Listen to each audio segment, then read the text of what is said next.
I will start with the same question for you all. I will start with you, Myriam. How industry can transform decarbonization challenges into business opportunities? I think that, so first, good morning, everyone. It's nice to see that we have some assistants here and maybe a lot more online. Yeah, I think from the previous presentation, we can see that there are a lot of effort for industry running this challenge because, of course, it's a question of competitiveness, but also an answer to pressures from the citizens, from the market, from different stakeholders that are pushing industry. And this started a long time ago with maybe related to this climate strategy. It started with this emission trading. So the industry, not exactly chemical industry, but industry was one of the first sectors being involved in a specific strategy to deal with emissions, greenhouse emissions mitigation. So the chemical industry comes after, but is an important player.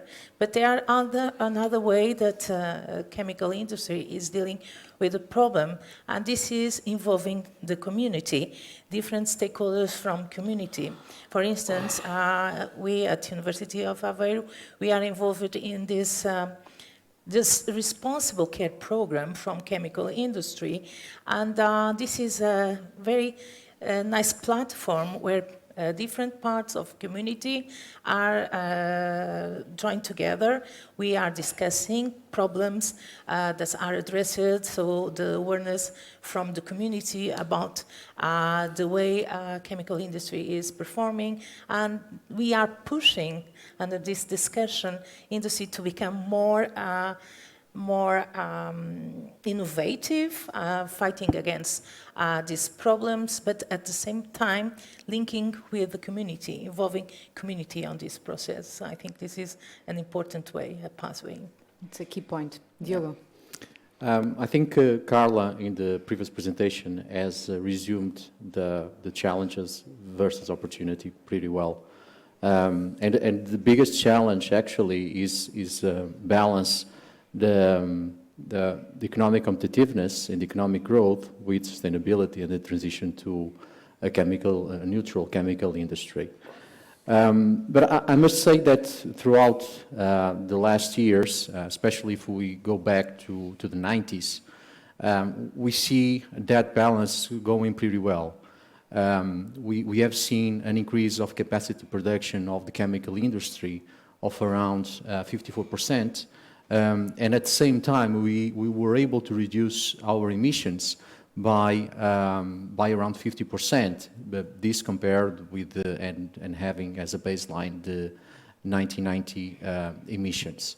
So actually, this balance between challenge and opportunity was and is being quite active in our lives, in our industry. But the challenge that we have ahead is even bigger and stronger in order to meet the 2030 and 2050 EU reduction targets. So I would highlight some of the challenges versus opportunities that we are currently doing.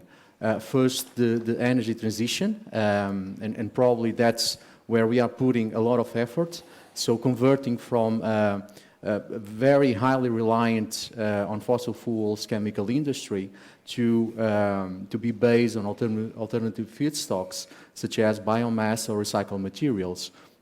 And on top of that, converting our philosophy of operation, which is relying on fossil fuel energy sources, to a renewable and intermittent and flexible way of consuming energy. So this actually requires a lot of infrastructure investments and a lot of changes in our process to be able to cope with all these transition pathways. On top of that, we look at the Scope 3 emissions, which is a very important part of our transition pathway to reduce our overall emissions. And here we have to involve not just the industry itself, but also the other partners and players that are involved in the supply chain of our products.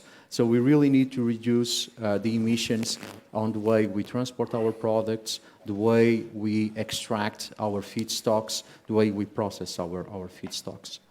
And I would say, I would highlight the third point, which for me is also very important, is the community and the customer relation. We are actually evolving towards a more centric approach toward customers and towards community. And this is because our customers are challenging us to produce more environmental products with a less impact to environment of our operations. So we really need to pace up and speed up the changes in order to meet the requirements of a very important stakeholder, which are our customers and community. Justin, how industry can transform decarbonization challenges into big opportunities? Yes. First of all, thank you very much for having me. I work for CEFIC. CEFIC is the European Association for the Chemical Industry based in Brussels. And so we advocate towards the European Union, towards the institutions, being a constructive partner there in the discussions on what the policy should be to help this transition. And then there's one point that I want to mention up front is after the European Green Deal in 2019 from the European Commission, setting out the targets for 2030, minus 55% of emissions in 2030, but also to 2050, climate neutrality. The chemical industry was one of the first hard-to-abate sectors that came out there and said, yes, we support this, this is a good goal, and now we should talk about how do we do this. So already for quite some years, there's a lot of work going on, as already mentioned, in the chemical industry as to how should we do this, what kind of policy should be put in place. If we look at the chemical industry in all of Europe, we already see lots of projects being picked up. On our CEFIC website, we also have a map of projects where we highlight at least 170 projects as kind of best practices. To give an idea, it's, again, non-exhaustive, there's more going on, but to give an idea what kind of things are ongoing. And then the transition of the chemical industry is having two very important pillars, energy and feedstock. So we need to decarbonize both, as both of them are very much based on fossil resources. So this is a massive challenge where the industry has a very important role. And at the same time, I think the industry is also dependent on some of the other conditions. For example, how are the grids being developed, which is not necessarily in the chemical industry's role, but it should work together with, for example, the grid operators, with, for example, public authorities, to make sure that the energy arrives at the right place, also in sufficient and affordable quantities. So let's start there. Jacinto, can you share with us your point of view? Yes, of course. Before all, thank you very much for the invitation. It's really a great pleasure to be here and to have the opportunity to contribute to the debate around the energy transition. I would like to start with a quick word regarding Air Liquide. So we are a world leader in industrial gases, technologies and service for industry and health. And such we serve lots of industrial sectors worldwide. Oxygen, nitrogen, argon, hydrogen and CO2 are some of the molecules that we produce and we sell. And yes, we see energy transition as an opportunity, basically in two main pillars. First, because we want and we will decarbonize our assets of production of industrial gases. We have the commitment to be carbon neutral by 2050, and we will reduce our emissions 1/3 by 2035.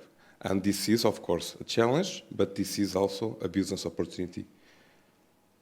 And we want to support our customers to decarbonize themselves. As I said before, hydrogen and CO2 are two molecules that we have in our ADN since decades, and we think that with this expertise and this knowledge, we can support as well our customers to decarbonize themselves. We know that competitiveness and industrialization of these opportunities still a big challenge for all of us. We are aware of that, but we believe that we will land in a new paradigm in terms of industrial footprint, ourselves and our customers. How we will materialize this? Basically, and we see the opportunity basically on the technology side. As I said, we have expertise in hydrogen and we have expertise in CO2. CO2 and hydrogen will be key molecules on the decarbonization. I'm referring, for example, for electrolysis. We see clearly electrolysis as an opportunity for that. We are developing partnerships and we are developing several initiatives to scale up electrolysis, because we will need a massive quantities of hydrogen, and for that technology will be key. And this is, of course, an opportunity. But which role can the hydrogen play? I think it's clear for everybody. But hydrogen will be a key molecule for the decarbonized industry. I think we all agree on that. Hydrogen will be a key molecule to mobility.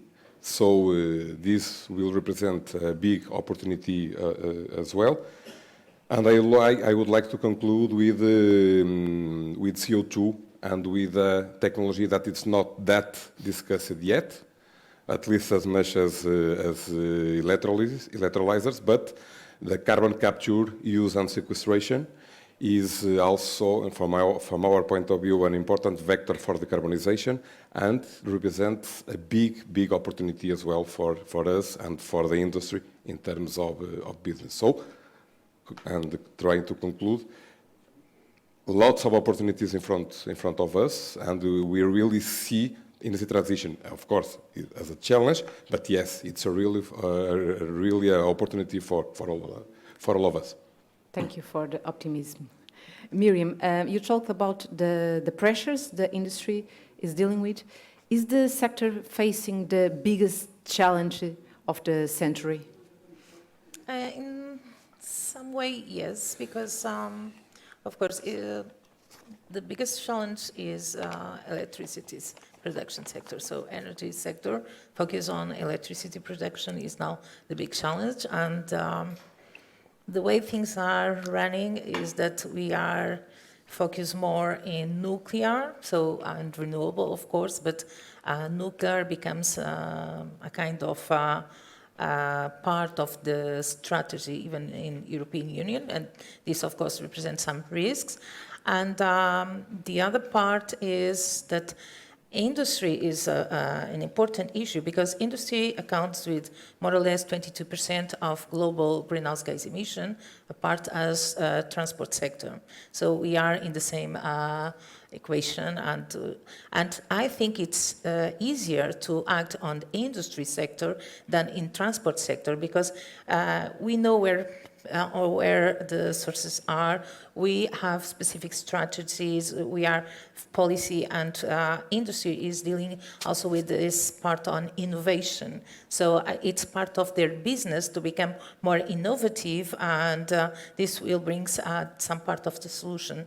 But one of the challenge of, and this was mentioned before, is when we look to the value chain. So if we look to the emissions by sources, this is a point of view, but if we look for the emissions like the end users, this means that the footprint is much higher.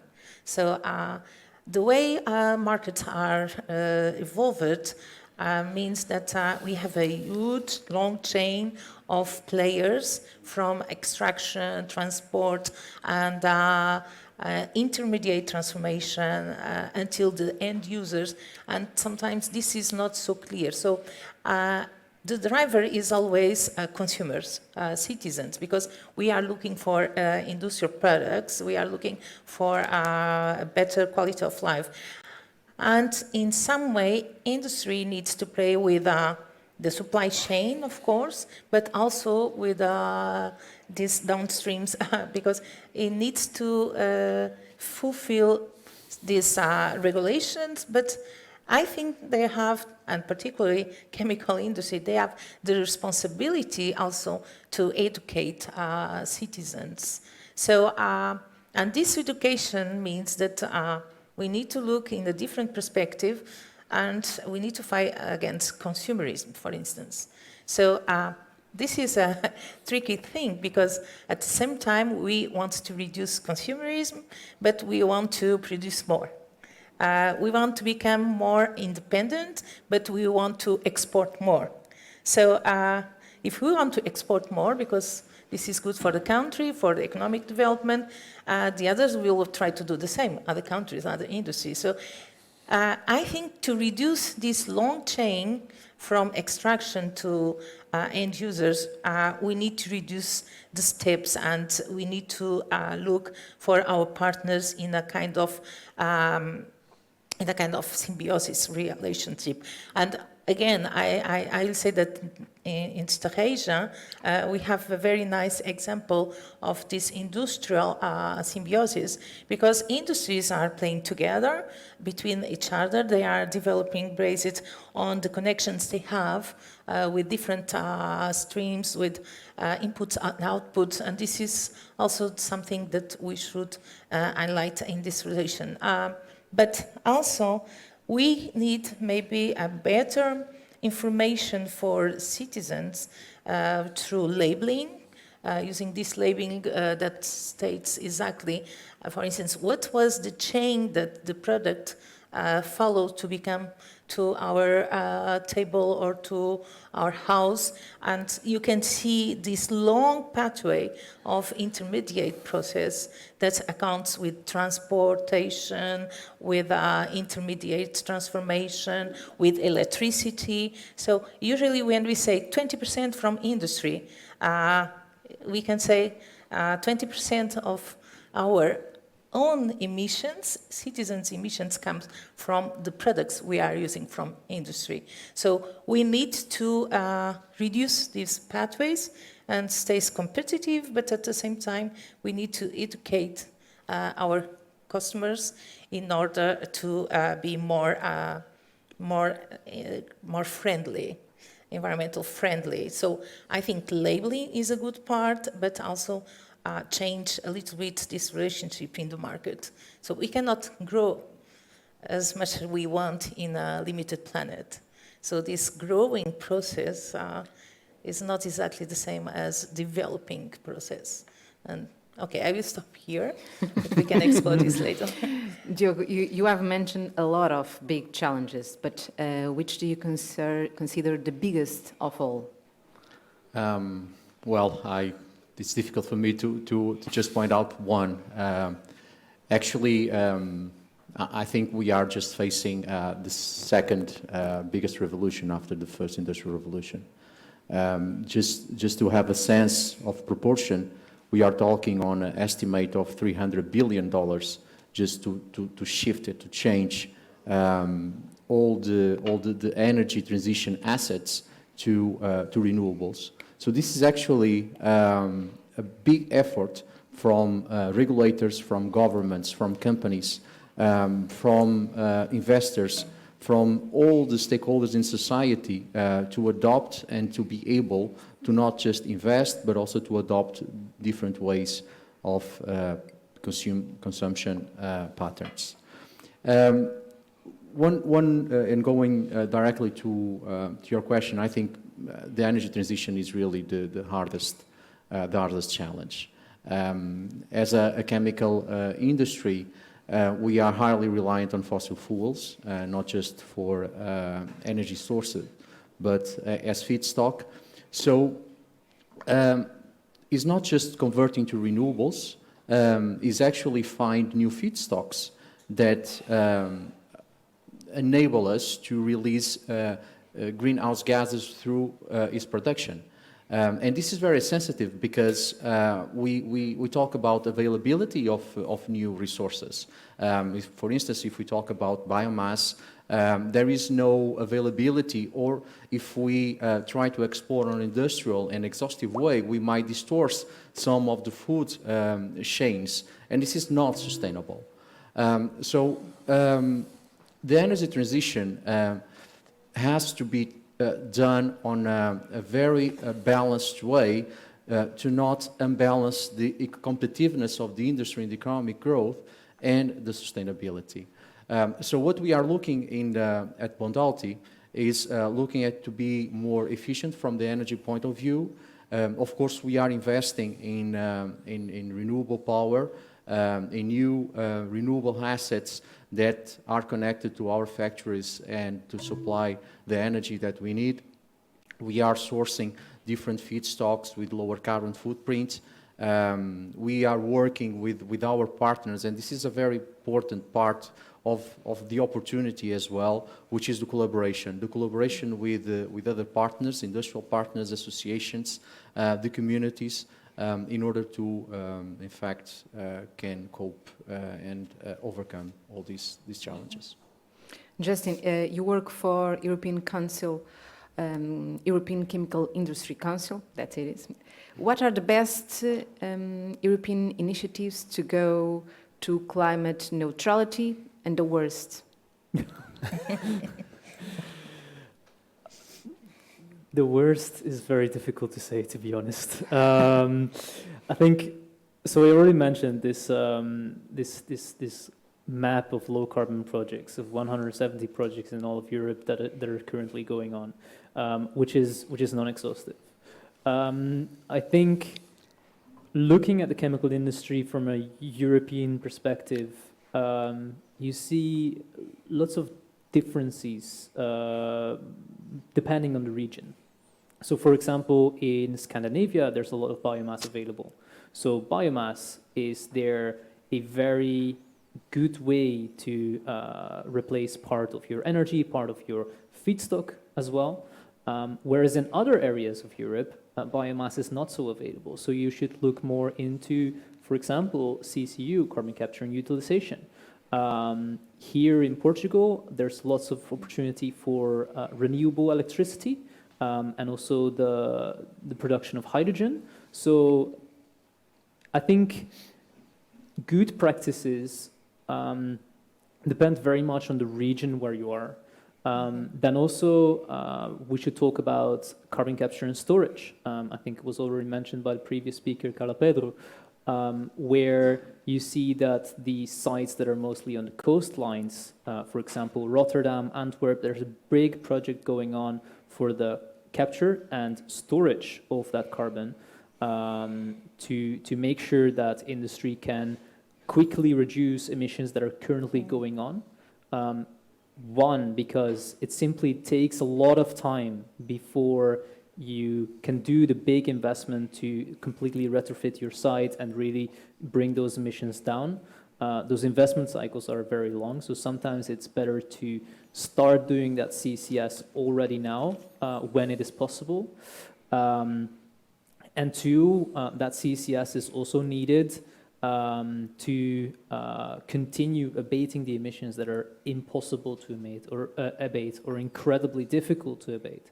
Because theoretically, if you have a petrochemical site where you have already done all kinds of alternative feedstocks and have already done all kinds of alternative energies, you're still going to have product sources that are going to produce CO2. So you need to do something with that CO2. And in some places it's good to do CCU, in some places it's much more economical and also practical to do CCS. Jacinto, for some, European Union is kind of a problem, for some it's a solution. What do you think about it? The CCUS, the carbon capture in particularly? Everything. Okay, everything. So the challenge that you start. Okay,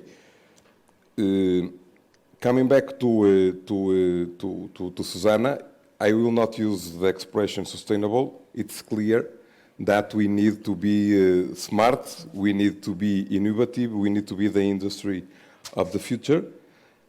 And let's be clear in terms of, and coming back to your initial question, Rosa, let's be clear that this represents for all of us and for the industry in particular a huge challenge. Okay, and I would like to go through 3 or 4 main points that I think that will be really important. The first one, and this is a challenge for Europe, basically, it's about regulation.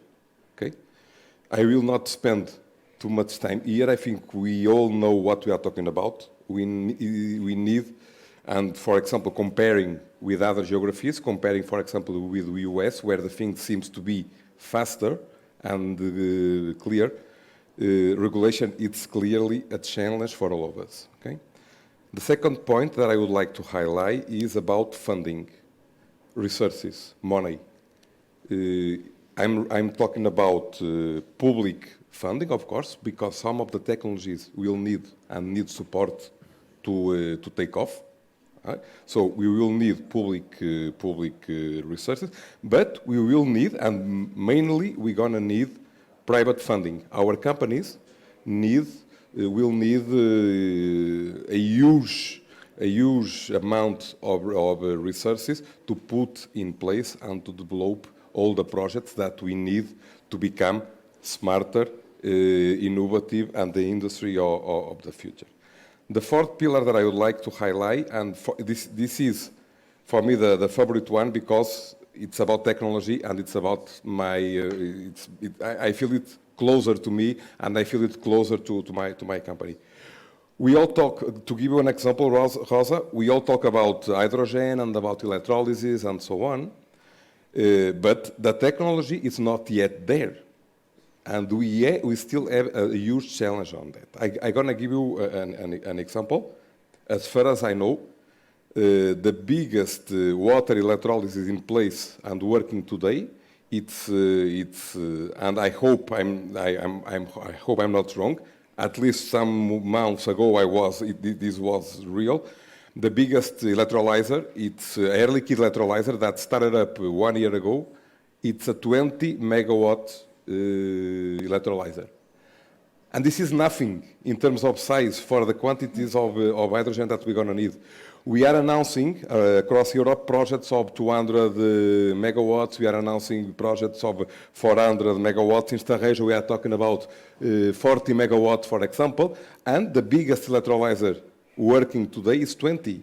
So there is a huge technological challenge to scale up the technology. The CCUS and the infrastructure around the carbon capture and utilization is still a big technological change to put to allow all the industries to use this technology, to have the right infrastructure in the field, to manage the CO2, to bring the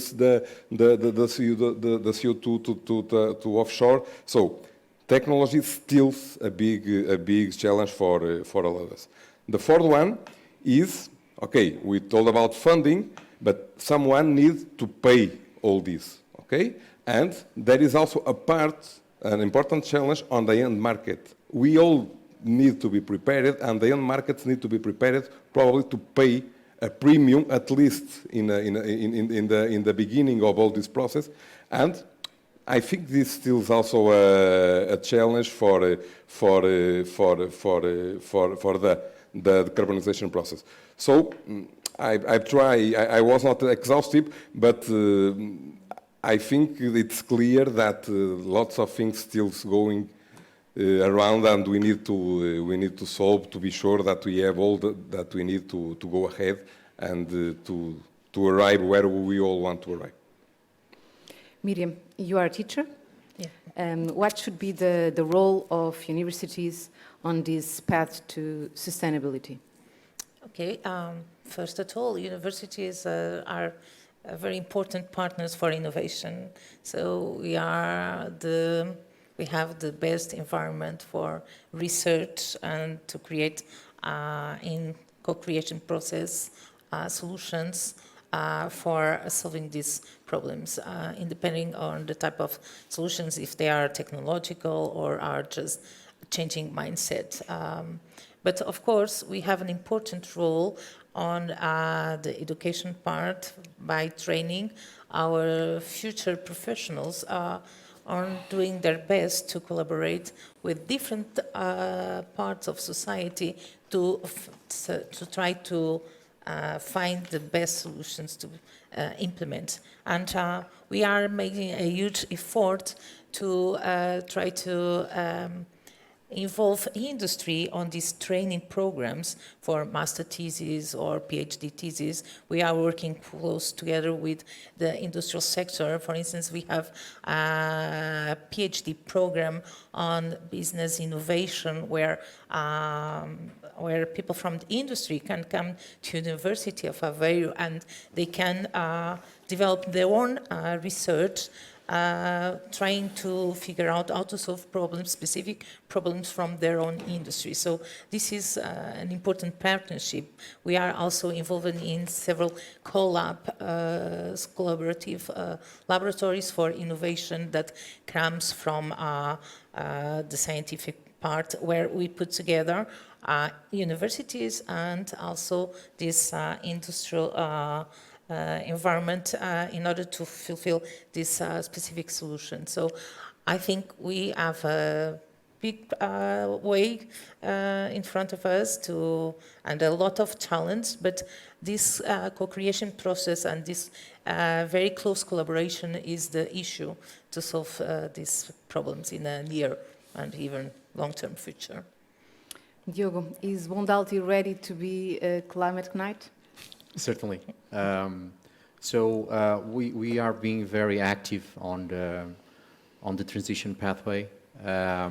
We have planned more than 70 million euros of investment just for the next couple of years. It covers renewable power generation. It covers change of our technology for a more energy efficient. It covers also the electrification of some of the each generation processes. So we have in the next 2-3 years a lot of investments. On top of that, we have also and we are developing a green hydrogen production project, which is labeled as a European of interest.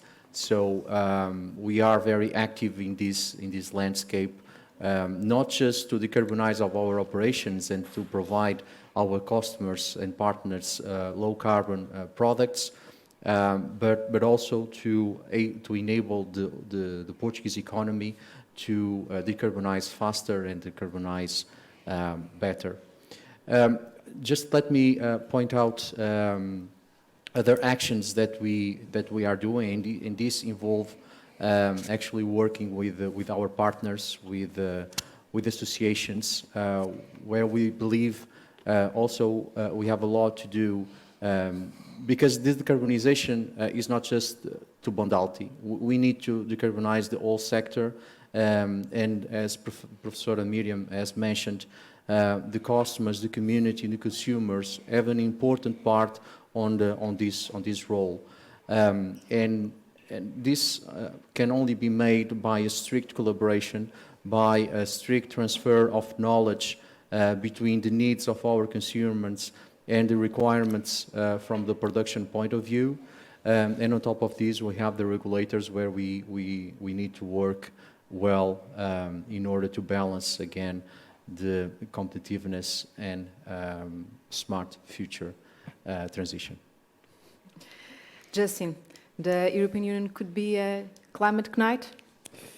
Yes, absolutely. I think when you look at all of the world and different regions, you see that Europe is blazing the trail when it comes to climate. It came out early with this Green Deal, with a big package of legislation overhauling all of Europe's climate and energy legislation, which most of those files have now actually been adopted through Parliament and Council. So now, for us, and also for many companies here, there's going to be a lot of work to implement and put this legislation into practice. So that is also something that hopefully the next Commission will look at a lot. So putting all that legislation into practice, making sure that wherever things are scratching and don't really work well, that they are solved quickly. And also that competitiveness compared to other parts of the world are being addressed. And then here, But I think the European Union is ready to compete, for example, with the United States? that is indeed perfectly my next point. So I think there's a very important task for European Union out there that we see that in all of the world, many different regions have now understood that there's a race for decarbonization. There's a race to get to climate neutrality and to decarbonize industry, etc., etc. So Europe should take care that it's not been one of the first, but then is trailing back and slowing down. And where it mainly has to do with is this investments. Other regions of the world are doing less of the regulation-heavy way of doing this transition, but much more the subsidizing way of doing this transition. And that is something that creates this competitiveness difficulty in Europe with other countries. So I hope competitiveness is going to be very much at the forefront of the next Commission that should take office, of course, after the upcoming elections. Jacinto, is Air Liquide ready to be a climate knight? Ready and willing to do so. As I said before, we are already committed to be carbon neutral by 2050, and we will reduce our emissions by 1/3 by 2035, and we are already working very hard on that. To give you, before I told you about research and money. To give you an example, why we will be a climate knight, for example. My group announced that we are ready to invest up to 8 billion euros in energy transition and in hydrogen, notably, by 2035. So I think this is clearly a signal of the role that my group wants to play in this new ecosystem.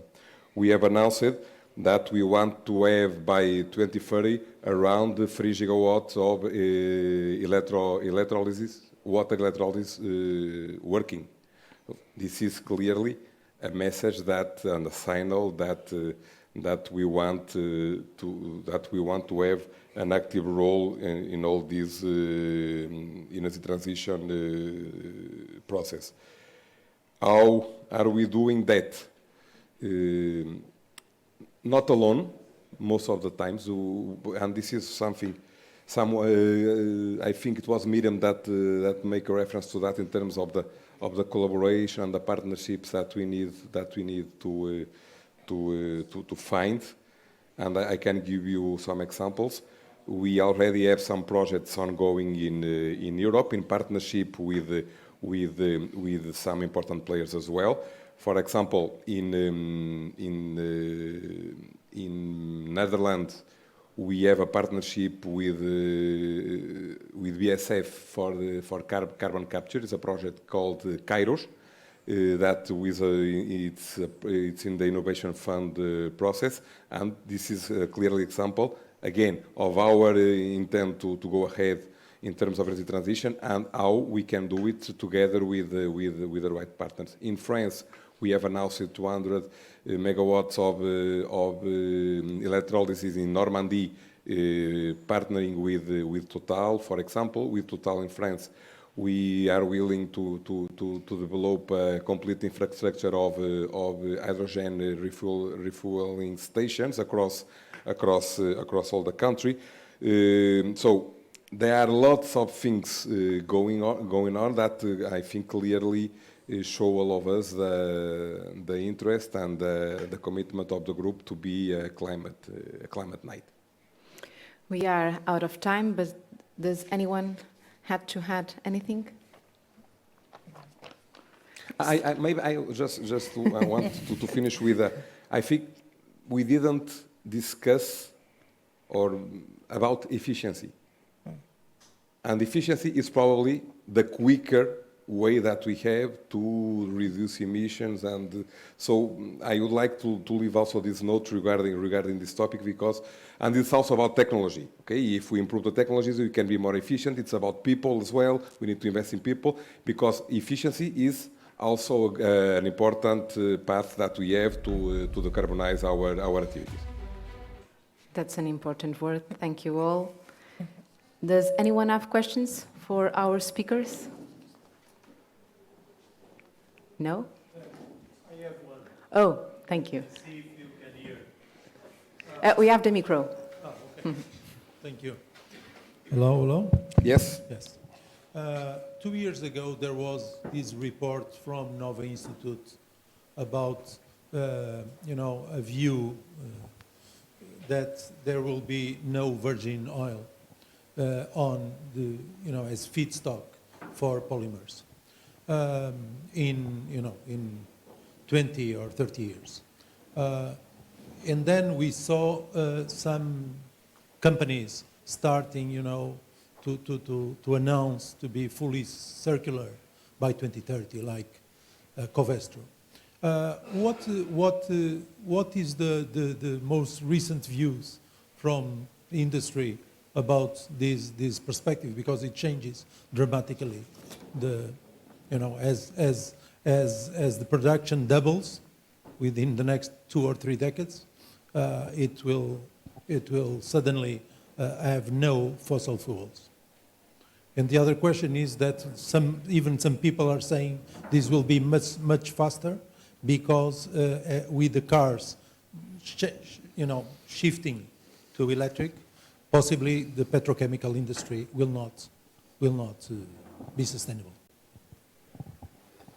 Wants to answer? I can start. I think it's not a problem of oil scarcity in the coming years. I think it's really to establish a more sustainable and climate-friendly pathway towards development. What we are seeing, not just by Covestro, but actually by many other players operating on the plastic sector, is investing in recycle projects, where actually on top of that we have the regulators that are actually also driving this circularity.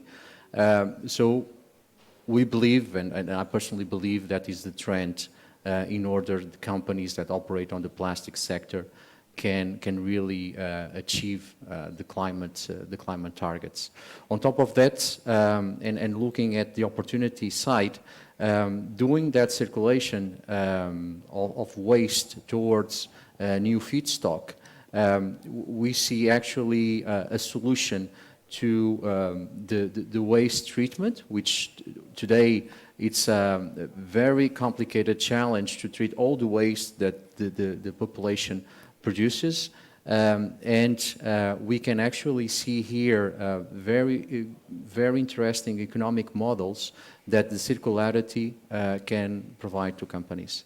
So most than a problem with the oil scarcity and oil price, I think it's the opportunity to reuse waste into new feedstocks. I can respond as well. So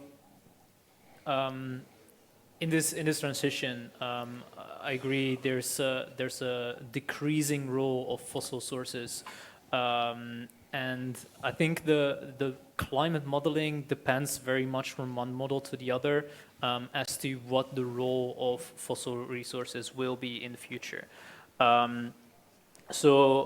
Most of those models, what we see from the European level though, is that there are still a certain role for fossil feedstock, simply because also all the other alternative resources at this point of moment in the modeling do not provide enough resources for 100%. So also if you take into account that the economy will be growing, you will need somehow some new resources. Of course, you then also need to address what are going to be the negative externalities. So emissions, how do you recapture those and keep on recycling them?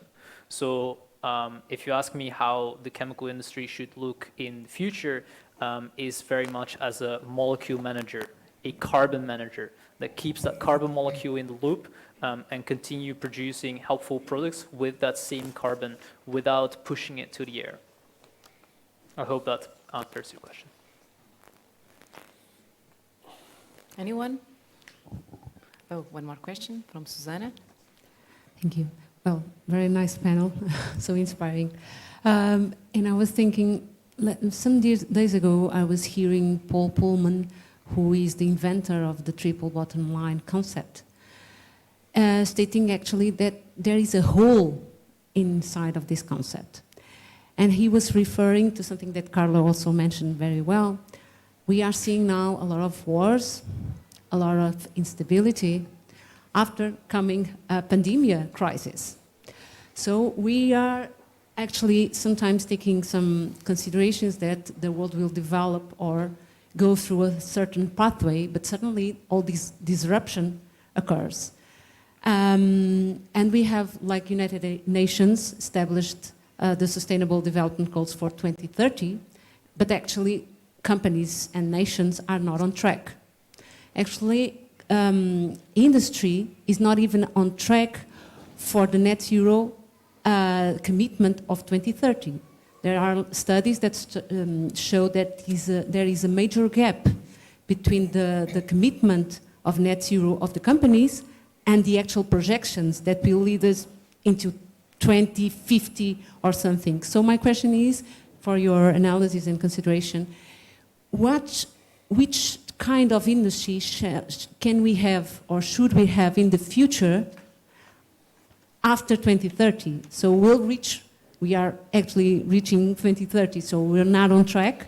How can we deliver the future industry so that these problems can be really tackled and addressed? Okay, I can start. Go, Myriam. I think this is a $1 billion question. I think everybody wants to know that.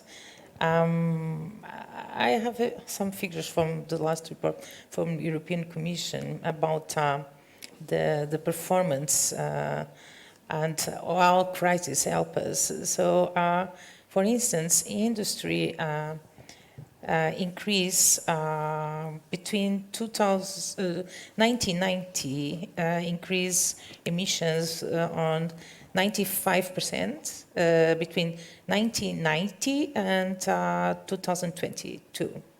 And between 2005 and 2022 increased 43%. And it was the sector that increased more emissions of greenhouse gases in Europe.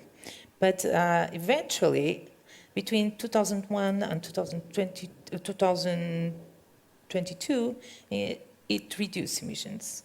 So they say that we are inverted this curve in some way. So in fact, crises are also opportunities because we need to face a different world. And Mr. Porter said that the best way for innovation is having crises, including particularly in environmental innovation. And yeah, we need to think about independence from external resources, and particularly energy resources. We need to think on security, vision, and we need to think on economy. and this could be a good opportunity. So, and industry, I think, take this point. It was, I think, the first sector that realized that has this opportunity to change the pathway. So be more efficient. Efficiency is important. To maintain some, in some way, this competitiveness, but doing this better. So maybe we need to look to the industry, and particularly the private investment, to see how we can learn and do better in the public sector too. But of course, legislation is pushing a lot on that. I also can add some words, and it's a very interesting question. I think it's a question that all are we debating ourselves. But I think it would help if we have better market certainty. Not only from the regulator's point of view, but also all this context of very highly cost capital is not helping us. So actually, if we have a better market certainty regarding financing, regarding funding, regarding, again, regulation, I think it will help and will pace up all this transition. And on top of that, I think it has to happen a more international collaboration. This movement has to be transversal, not just Europe or US with a very, I would say, intense packages towards this transition, but it has to cover worldwide. So even the I would say, more fragile economies with energy poverty, we need to help them to pace up, to have better infrastructures, to have a better energy and conditions to also migrate with us in this climate transition pathway. Anyone? So perhaps these crises are making things incredibly difficult, but there's also a big opportunity, of course. I mean, it is your moment to make changes. And if your question is what kind of industry should be there in 2030, I hope the industry is going to be able to put many things in place that will be needed there. I think something important to keep in mind is that between now, or already towards the end of 2023, so time is really of the essence. Between now and 2030, many companies only have one investment cycle to do something about this and bring down greenhouse gas emissions, bring down also other emissions to the environment. So there's a lot of things to look at, and then something that is also brought about by this disruption and the war, especially the Russian invasion of Ukraine, is the rise of energy prices. And they've come down quite a lot. But if you still look at what the European situation is now, it's still somewhat 60% higher than pre-crisis levels. So that's a big challenge, and hopefully it will come down further to allow industry to really invest in this electrification and other ways of energizing the industry to get there already by 2030. But it's a big challenge. We also have to be clear about that. Anyone? Thank you all. As Carlos said, a crisis is a terrible thing to waste. It was my pleasure. I've learned a lot. Thank you. Now we have a 5 minutes break. Thank you.